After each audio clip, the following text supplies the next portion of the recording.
All glories to the assembled devotees. All glories to the assembled devotees. All glories to Shri Shri Guru and Gauranga. All glories to Srila Prabhupada.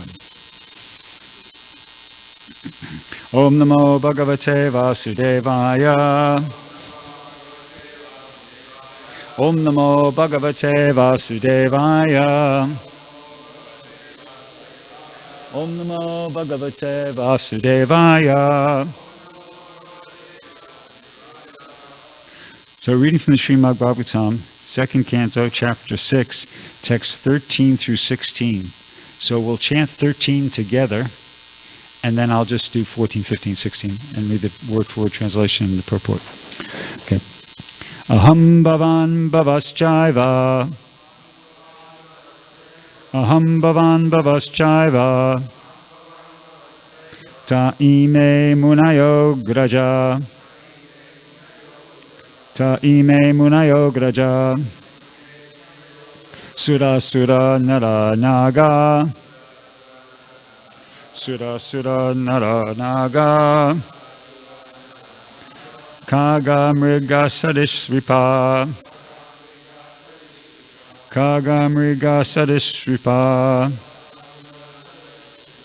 Aham bhavan bhavaschaiva. Ta ime munayo graja.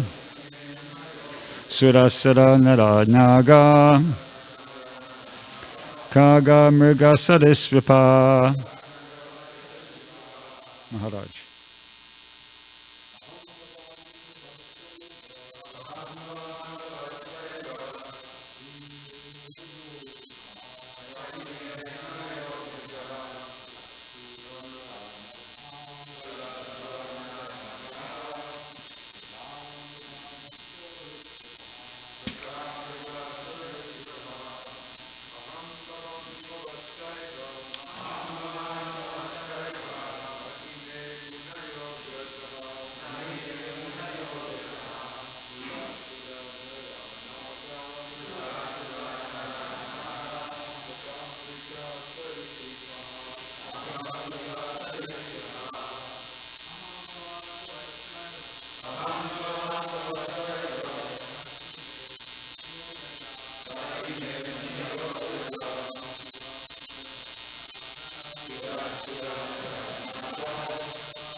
Okay, so I'll chant the the next three verses.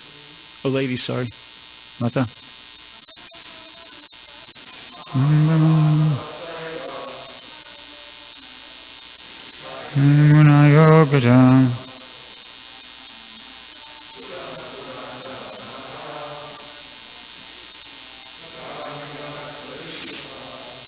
Okay.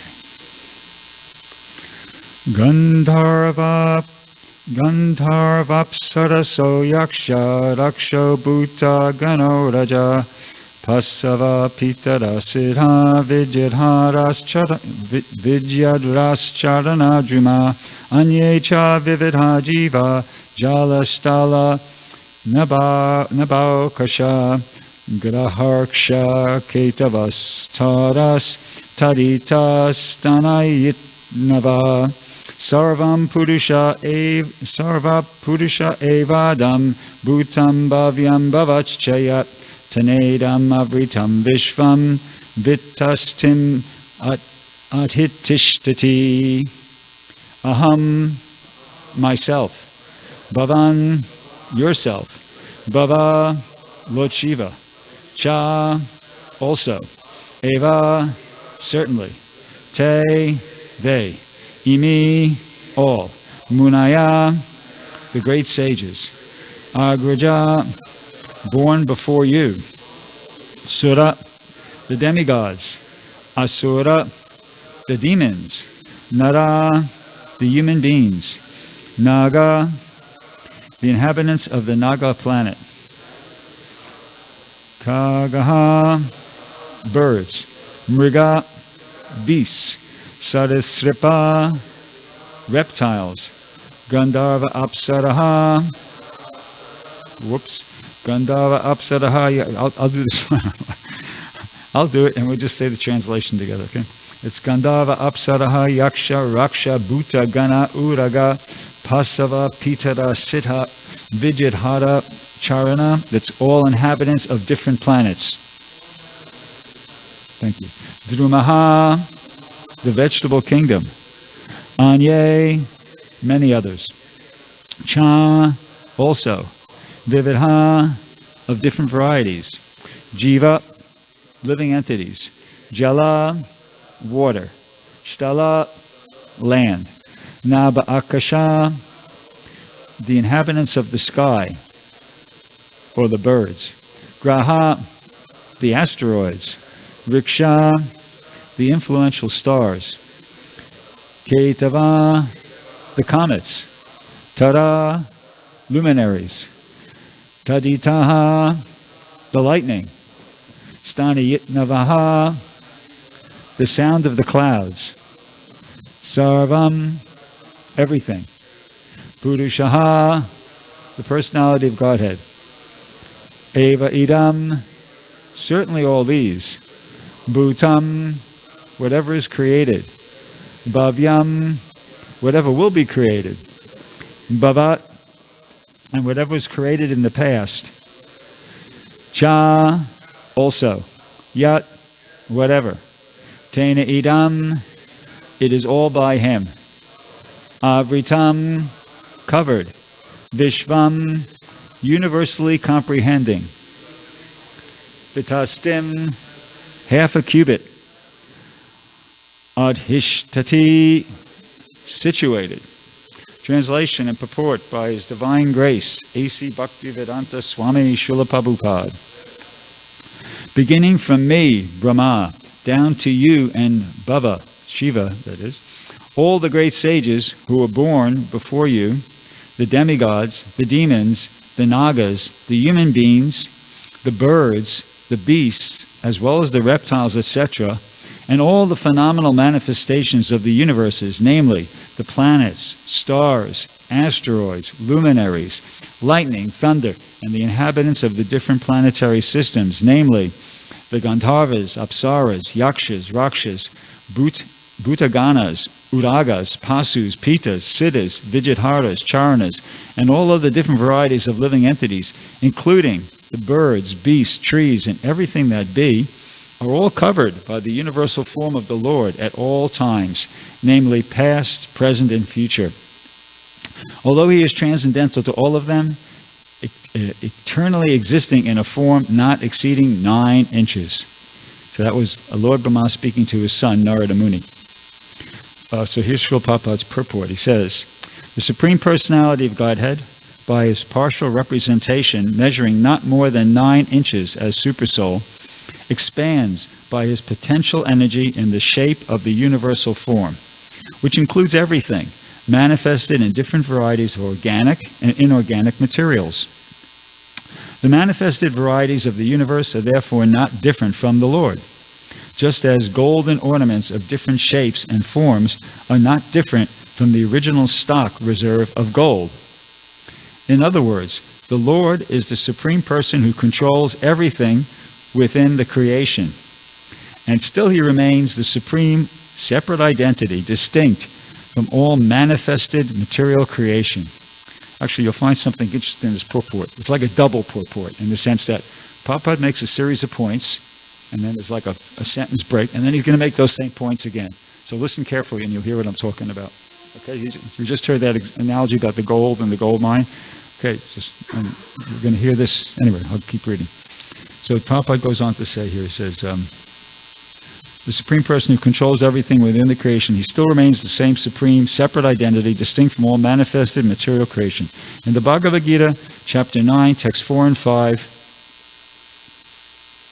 He is therefore said to be Yogeshvara. Everything rests on the potency of Lord Sri Krishna. And still the Lord is different from and transcendental to all such identities. In the Vedic Purusha Shukta of the Rig Mantra, this is also confirmed. This philosophical truth of simultaneously one and difference is propounded by Lord Sri Chaitanya Mahaprabhu, and it is known as Achintya Bheda Abheda Tattva. Brahma, Narada, and all others are simultaneously one with the Lord and different from the Supreme Lord. We are all one with Him, just as gold ornaments are one in quality with the stock of gold. But the individual gold ornament is never equal in quantity with the stock of gold. The stock of gold is never exhausted, even if there are innumerable ornaments emanating from the stock, because the stock is Purnam, complete. Even if Purnam is deducted from Purnam, still Purnam, completeness, remains the same Purnam. This fact is inconceivable to our present imperfect senses. Lord Chaitanya therefore defined his theory of philosophy as achintya, inconceivable, and as confirmed in the Bhagavad Gita as well as in the Bhagavatam, Lord Chaitanya's theory of achintya, bheda, abheda, tattva is the perfect philosophy of the absolute truth. Om Gana Timananda Shajananjana Shalakaya Chakshurudamilitam Yena Tasmai Shri Gurave Namaha Shri Chaitanya Manobishtam Stapitam Yena Bhutale Swayamupagaramayam Tirati Swaparantikam Vandeham Sri Guru Shri Yuta Padakamalam Sri Gurum Vaishnavams Cha Shri Rupam Sagrajatam Sahagana Raganatam Vitam Tam Sajivam Sadvaitam Savadhutam Parijana Sahitam Krishna Chaitanya Devam Shri Radha Krishna Padan Sahagana Lalita Shivashikan becomes Cha Hey Krishna Karana Sindhu Dinabandhu Jagapate Gopisha Gopik Bakanta Radhakanta Namostate Tapta Kanchana Gaurangi Radhe Vrindavaneshwari Vishabhanu Sate Devi Pranamami Hare Priye Vanchakapatarubhyascha Kripa Sindhu Vyevacha Patitanam Pavanevyo Vaishnavebhyo Namo Namaha Jai Shri Krishna Chaitanya Prabhu Nityananda Shri Advaita Gadadhara Shivasadi Gaura Bhakta Vrinda Hare Krishna Krishna Krishna Hare Hare Hare Rama Rama Rama Hare Hare Jai. So,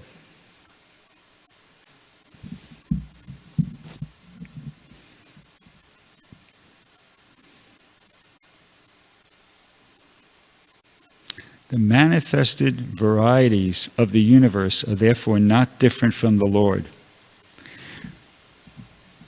Prabhupada makes the point here in this purport. He says the universal form is an expansion of the potential energy of the Supersoul.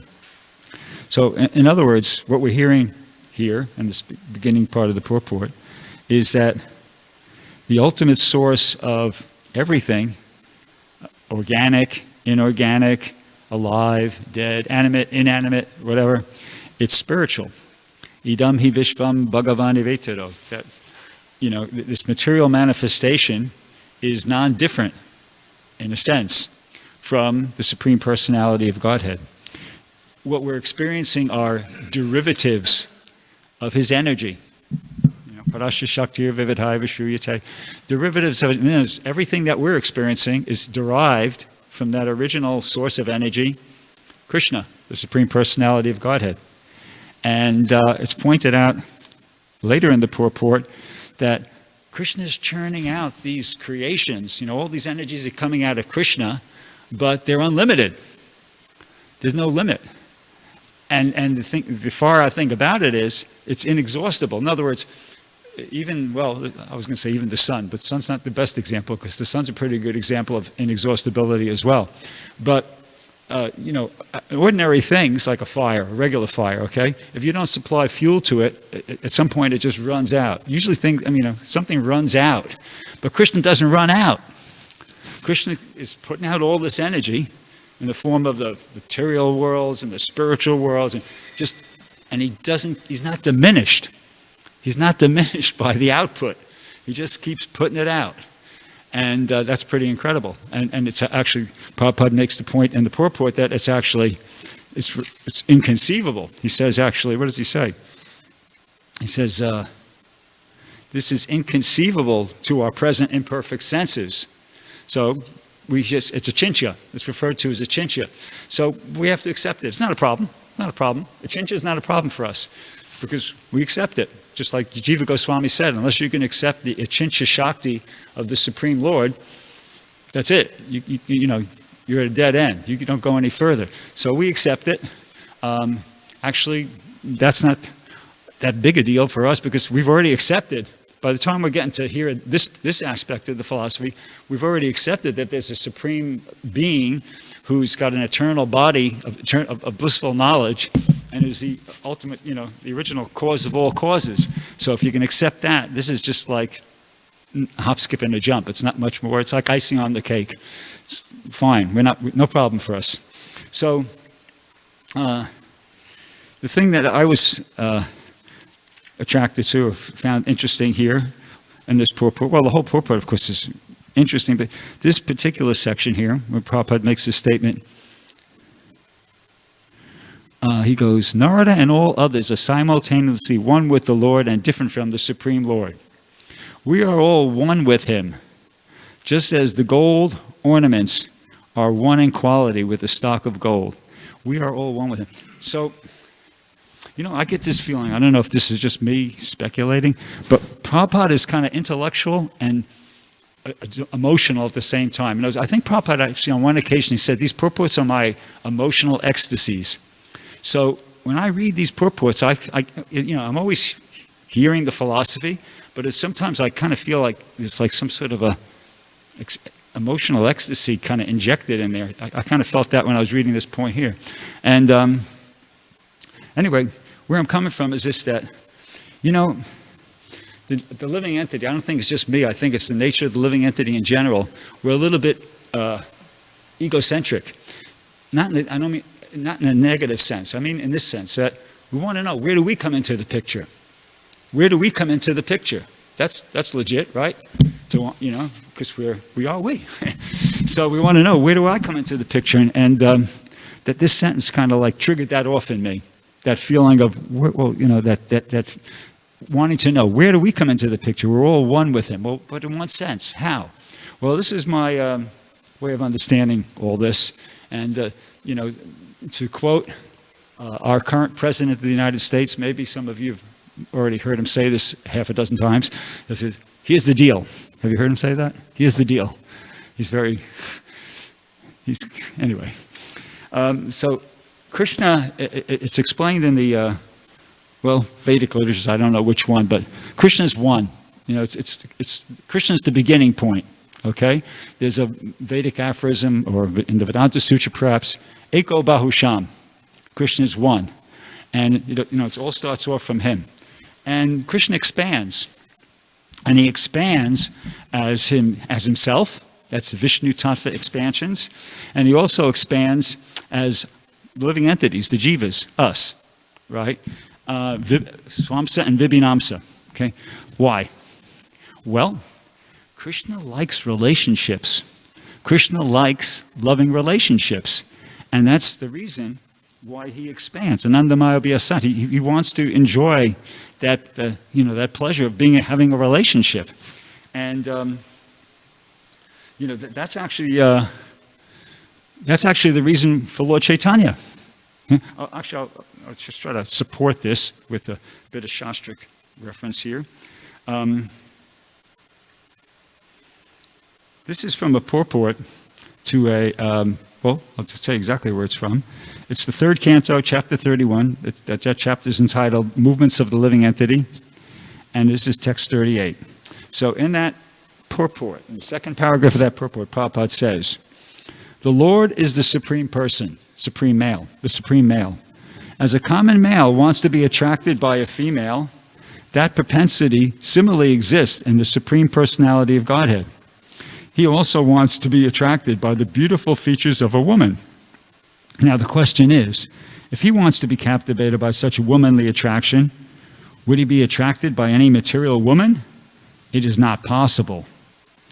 And it goes on to say, when he wants to be, I'm skipping a few sentences, when he wants to be attracted by a woman, he has to create such a woman from his own energy. That woman is Radharani.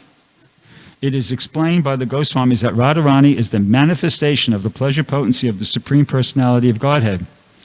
When the Supreme Lord wants to derive transcendental pleasure, he has to create a woman from his own internal potency. Okay, so the point is there, is that when he wants to enjoy the pleasure of that, that a woman, he has to create a woman from his own internal potency. In the same way, similarly, Krishna, creates a lot of other things from his own internal potency. He creates friends, He creates friends from his own internal potency. There's the different rasas, right? Radharani is the supreme of the conjugal, Madhurya rasa, but there's also, Shakya rasa, Vatsalya rasa, Dasya rasa. So a lot of these, Krishna expands in a lot of different ways for the purpose of enjoying these relationships, these loving relationships. And, So anyway, Lord Chaitanya is actually, this is sort of an explanation of Lord Chaitanya. And I'll explain what I mean by that. That Krishna, he starts off as one, and although it's, let me just get a little bit more, make sure I don't say everything philosophically correctly. This is a verse from the Chaitanya Charitamrita. It appears, right, I'm not going to chant the Sanskrit, but the English translation is, the loving affairs of Sri Radha and Krishna are transcendental manifestations of the Lord's internal pleasure-giving potency. Although Radha and Krishna are one in their identity, they separated themselves eternally. Now these two transcendental identities have again united in the form of Sri Chaitanya Mahaprabhu. See, so, I had to give a class a couple of weeks ago on the confidential reasons for Lord Chaitanya's appearance, and that's it. That's the confidential reason. That Krishna, he likes, as I said, he likes loving relationships, and he expanded as Radharani, right? And then Krishna was wondering, wow, what's going on here? I like loving relationships, and I'm really enjoying loving Radharani, but it seems like she even enjoys loving me more than I enjoy loving her. So Krishna, he wanted to understand, what is Radharani experiencing? How is it that she's experiencing much more loving pleasure by loving me than I am even by loving her? And I created the whole thing. So he took the position, Krishna takes the position of Radharani. That's Lord Chaitanya. Lord Chaitanya is Krishna assuming the complexion and the mood, the emotions of Radharani in order to understand how she's loving him. Krishna is a connoisseur of love. He's a connoisseur of love. He's wanting to experience and appreciate the love to the best thing. There's even it's a bit mundane, but there's a song, Archita will remember, from the 70s called "In My Mind I'm Going to Carolina" by James Taylor, and he goes, "Ain't no doubt in no one's mind that love's the finest thing around." So in other words, he's right. He's right about that. That's the pinnacle. That's the pinnacle of existence, these loving relationships. So much so that Krishna actually takes the position of his own expansion to understand what she's experiencing, the love she's experiencing for him. Okay, so now we got into this by saying, where do we come into the picture? Well, that's where we come into the picture. We're also part of that whole arrangement. See, Krishna, it's not just one relationship he's wanting to relish. Krishna's transcendentally greedy. It's okay. There's no negative connotation there when you say Krishna is greedy. It's a transcendental greed. Krishna wants to experience that loving relationship of Radharani. He wants to experience the loving relationship that so many other expansions are, experiencing. He wants to experience loving relationships with the jivas. See, so we expand. We are Vibhinamsa. We are expansions of Krishna, and why? For the purpose of loving relationships. Just like Prabhupada he would give the analogy of a man gets married, and he says several different lectures, particularly back in the early days, in the early lectures, he would say, why does somebody get married? A man's, working, he's okay by himself, he's working, he's earning money, he's fine. He doesn't, he's got a place to live, he's got food to eat. Why? Because he wants that relationship. So he gets married and they have children so they could have a loving relationship with the children like that. So, and Prabhupada would use that. He'd give that as an analogy for the situation between Krishna and the living entities. So we're like the spiritual offspring, the jivas. We're like Krishna's spiritual children. And most of the relationships, the vast majority of Krishna's loving relationships are doing just fine. It's not like Krishna is not, he's successful. He did a good job. There's no problem with any of the Vishnu Tattva expansions. They're all doing fine. And some jivas have kind of like gone off track a little bit. But I heard Prabhupada say, right here actually, he said, up in his room there, he's talking to Professor Mize, or Dr. Mize, and who asked, do all the living entities fall from the spiritual world? And Prabhupada said, no. He said 10%. And then he paused and he thought, actually, less than 10%. And on other occasions, he would give the example of the prison and the free citizens. And it's a small percentage. Actually, we're only, all the jivas here in all the material universes, which are many, you heard Prabhupada say millions, but still at the same time, we're only a small percentage of the living entities as a whole. Anyway, this is the place where Krishna is he's made an arrangement. The material world is a place where Krishna's arranged. It's like a repair shop. You take your car, has a problem with your car, and you got to take it into the mechanic and get it fixed. So this is the place Krishna's arranged. He's trying to fix the loving relationships that have gone a little bit off track. Not to any fault of his own, but still, he's a conscientious parent. And just like any conscientious parent, he wants to, even if it's not their fault, and if their kid's getting going off track and getting messed up, a conscientious parent will do something, additional. What's it called? Reach out, go above, walk the extra mile, something like that, to do something to try to help that kid out. So that's what this material world is Krishna's reaching out to try to help the living entities that, due to no fault of Krishna's, it's our fault, we've gone off track, and he's made this arrangement to help us get back, to be favorably engaged in that loving relationship with him. So now, once again, my initial point here was, where do we come into the picture? Well, we do. We come more into the picture, even because we're not just any old living entities here. People who are taking up Krishna consciousness, that's special. Brahmanda Brahmite Konavagyavan Jeev, Guru Krishna Prasade by Bhakti Lata Beach, that after wandering through so many different, all over the universe, in so many different bodies, Konabhagyavanji, that living entity that's fortunate, Guru Krishna Prasade by Krishna's arrangement, by the arrangement of the Super Soul, who's not more than 9 inches that we're hearing about, he comes in contact with the bona fide spiritual master, and then if he takes advantage of that, and he takes that association, Bhakti Lata Bij, he gets the seed of devotional service. See, so that's us. We're in that category, and that's rare. That's very rare. Bahunam janmanam ante. Well, even before that, Manushanam sahasreshu kaschit yadati siddhaya. Prabhupada says, Krishna says that of many thousands among men, one may endeavor for perfection. But I heard Prabhupada say in a lecture, he said, in Kali Yuga, things are very degraded. The proportion has increased. He said it's now million eshu. He said that in a lecture, million eshu. So it's out of many millions of people. Somebody's even interested to understand, is there something beyond spiritual upliftment? Is there anything beyond just material, eating, sleeping, mating, and defending? And then among many, many, many of those people, there's very few that really want to go further than that. And then even the ones who wanted to go further and really take it up seriously, Bahunam Janmanam Ante. It's not even a one lifetime necessarily. It can be, but it's not necessarily a one lifetime project. Krishna says, after many, many births and deaths, one who is actually in knowledge of me, surrenders unto me, and knowing me, the cause of all causes and all that is. Such a great soul is very, very rare. So it can be a multiple life project. There was one lecture I heard Prabhupada said, it was 1967, he was lecturing on the Chaitanya Charitamrita, and at one point in the lecture, he said, many, many Brahma's lives have come and gone, and still we are conditioned. So, those like living entities, not necessarily us, but, well, maybe us, but have been kicking around in this material world for trillions and trillions of years. Brahma lives for 311 trillion, 40 billion years. And many, many. How many is many, many? So, we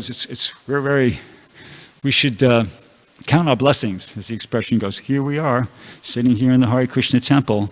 We're chanting Hare Krishna. We're, having the opportunity to be engaged in devotional service. It's, we're getting warmer, so to speak. Sometimes you play a game with somebody, and that you want them to guess. You have something that you want them to guess, and they'll say, well, can you give me a clue? And you say something, and you say, okay. And they say, yeah, you're getting warmer. You're getting warmer. Well, we're red hot. We're red hot. People who have come to the Krishna consciousness movement and are actually engaging in devotional service. Sometimes we might not think like that. We might not think so. We think like, oh, whatever. But no, we're red hot from a philosophical perspective. We're right onto it. Anyway, so the point is, we should take full advantage of this opportunity. We got to take full advantage of this opportunity. Don't be lazy. I'm just preaching to myself here, okay? Please don't anybody take anything personal. I'm just you can't be lazy. Can't be lazy. The human body is capable of incredible things.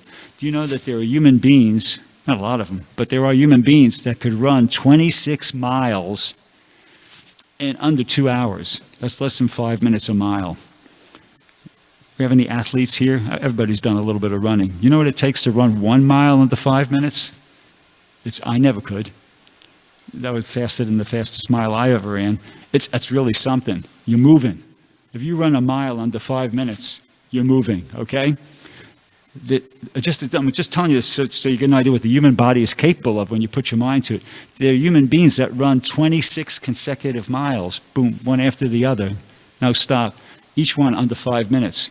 So, so you mean to tell me somebody could do that and we can't get ourselves up in time to make it to Mangal Arati? Or, don't indulge us. The mind's very tricky. The mind's very tricky, and the mind's going to trick us into thinking that we can't do something a lot of times, but we can do it. Don't fall for it. You're being suckered. Don't. We can do a lot more than what we, give ourselves credit for sometimes. Don't be fooled by that. That's one point. And so we have to, following off on that, we have to remind yourself of that don't be self-indulgent. Don't give in to that, things. I need more rest. I need more this. I can't do that. I can't. No. Think positive and push it. We have to push ourselves a little bit. And as a means to that end, Rupa Goswami said, Yena tena prakarena mana Krishna navesayat, that in the beginning, one has to somehow or other find a way. Somehow, Yena tena means you got to use for each person it's going to be different, but the bottom line is you got to find a way, figure out a way that you can keep your boat afloat, that you can, with energy and enthusiasm and whatever, be engaged in devotional service. And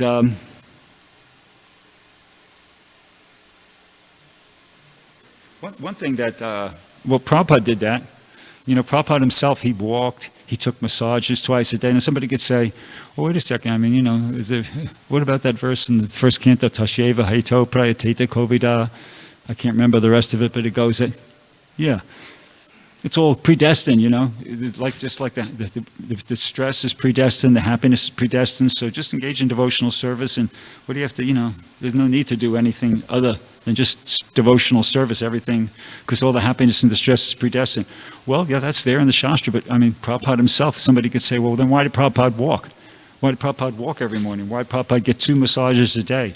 Why was he careful about his diet and he had ginger before each meal like that? No, he didn't disregard the material energy. He did things to kind of, despite the fact that point is there in the philosophy, he did things to try to make sure that he was going to be able to do what he had to do with the maximum amount of energy, physical, mental, etc., like that. So that's important. And following on from this, so now hopefully we're at the end of this pandemic. I'm nearing the end of my time as well. End of the pandemic and end of my time. So, it's been a long haul. It's been a year. But, and what's the word? Cobwebs, And when you don't do something for a while, I know if you don't give a class for a while, if you don't play a sport for a while, if you're a piano player, you get a bit rusty, you kind of so we haven't been full on for a whole year because, not to any fault of our own, it was like something that was imposed upon us by the material energy, by, something outside ourselves. But, but here's the, as our president would say, here's the deal. We have to see this pandemic and the inconveniences it's sort of brought upon us as a disruption It's not a cancellation. In other words, we can't use the pandemic thing as an excuse to, okay, now forget about our mood and everything before. No, we have to get first opportunity, get right back into it. No, it was a disruption. It's not a cancellation. It's not an excuse to give up the preaching, to drop enthusiasm for preaching and the mission and everything like that. No, it's a disruption. It's extenuating circumstance. We didn't, do anything wrong. It was put upon us, and now we have to bounce back. And as far as bouncing back goes, Swas said something the other, I'm quoting both presidents, the United States and our temple president here today. Swas said something a few mornings ago, in the announcements he said, we're trying to get back into the pro. Everybody should be nice to each other. Something to that effect. You remember that? And, he didn't elaborate, but, the feeling was there. And what I got from that was that, the whole point of living together and as devotees and coming together and doing a program is to encourage each other. So we have to encourage each other. Encouragement's important. There was one time where Prabhupada even said about when he's writing his books and devotees weren't distributing them, and Prabhupada made the comment, if you don't distribute these books, I'm not going to feel very encouraged to write them. So even Prabhupada was expressing that he needed encouragement, or he appreciated it. Maybe he would do it anyway, but he appreciated the encouragement. So encouragement's important, and that's one of the main functions of Association of the Devotees, to encourage each other. And so I guess that's pretty much all I have to say. It's all the time I have, and that's pretty much all I have to say. Does anybody have anything they'd like to say about any of these points, or any question they'd like to ask? Yes, Prema Sankirtan Prabhu. I don't know anything about the microphones. You can use this microphone if you want. Probably easier for you to say. You just read it in the beginning, how Krishna is not attracted to any material woman. This is why he creates his internal energy. By his internal energy, he creates, beautiful, like everything emanates from him, Gopis. But what about, you can say, not material, but everything spiritual. But what about devotee woman who is maybe very attractive, very devoted to Krishna? So Krishna is also attracted to her, like beauty, even external beauty of her. Sorry. 2 points. One point is, everybody heard the question because he said it into the microphone. Okay, we're all hers. Well, he said, what about a devotee, a woman devotee? Is Krishna attracted by her? So my answer is that, well, first of all, we're all hers. There's only one Purusha, and we're all Prakriti. See, so from Krishna's vision, he doesn't see the material body, and Krishna's not attracted by any material activity, you see? Krishna's attracted by the devotional service, by the bhakti, see? So as far as from Krishna's way of looking at it, we're all Prakritis, whether you're in a male material body or a female material body, and what Krishna's attracted by is your bhakti. So yeah, Krishna is attracted, but not by anything material. He's attracted by the bhakti, which is totally spiritual. Yeah, Sachidamai.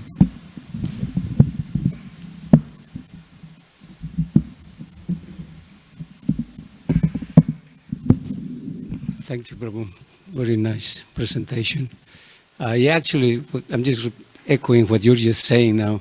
I read that someone reads the Krishna book and he says that Krishna is after the Gopis, and all these loving affairs with the Gopis, it may appear that actually he's attracted to them, but they might take it wrongly.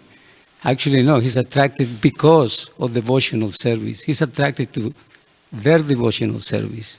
Now, my question is, you probably heard this, Yasmin Vigyate Sarvaneva Vigyatam Bhavati, that if one knows Krishna, you know everything. So now, here we have Krishna, the Lord, Supreme Lord Krishna, who created this world. There was a beautiful description of Lord Brahma to Narada Muni about everything, inside and outside, who is living here. So then, the question is, to you now, I'm going to ask you this question. Do you think, or do you understand that Krishna actually does not understand what's going on in Radharani's love and happiness, or it's just a lila that he's playing?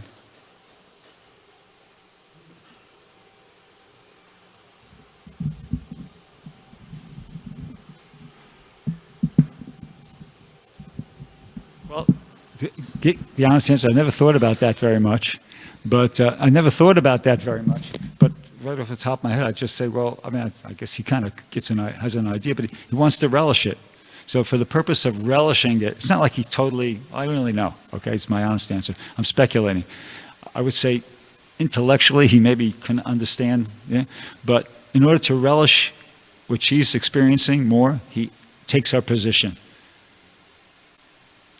That's the best I could do, off the top of my head. I'm sure your Guru Maharaj, Guru Govinda Maharaj, would give a much better answer, but that's the best I could do. Anybody else have anything they want to ask or say? This is what he just said, Prabhu, Sachitana. But Krishna has his, what's name, like energy of pastimes, and he bewilder him. So this is also his energy. So, Krishna, you can say, no, everything, but this energy of, is it Bhu, Shri, I forgot now, anyway. So like in case of Chaitanya Mahaprabhu's Leelas also, sometimes like, he look like he's an illusion, but his internal energy is doing the job to put him in illusion. So he so-called don't know what's going on.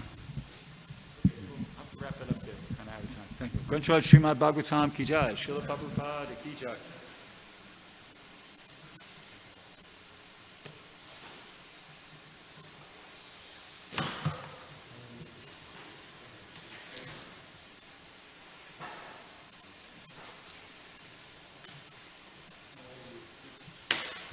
Okay.